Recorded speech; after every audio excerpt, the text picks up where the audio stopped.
Aujourd'hui, je teste la résine lavable à l'eau, donc la 8K de chez Antinsky.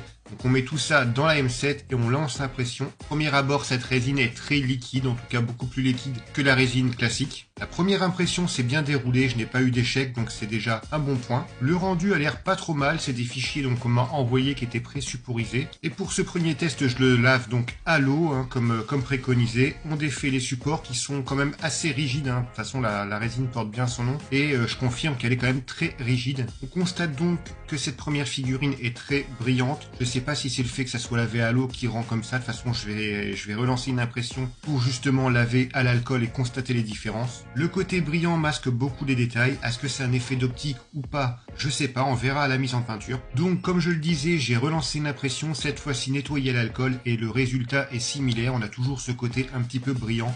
Donc je sais pas vraiment de différence, que ça soit nettoyage à l'eau ou à l'alcool, le rendu est vraiment identique. Alors après en caméra vous voyez pas non plus tous les détails que moi je vois à l'œil, j'en vois quand même beaucoup, même si le côté brillant les masque quand même pas mal. Donc voilà pour ces premiers tests d'impression de résine lavable à l'eau de chez Antinsky, donc résine très résistante, très dure, comme je le disais précédemment. Reste plus qu'à tester la peinture, mais ça sera pour une prochaine vidéo. Donc n'hésitez pas à liker et à vous abonner pour voir la suite. Moi je vous dis prenez soin de vous et à la prochaine, salut!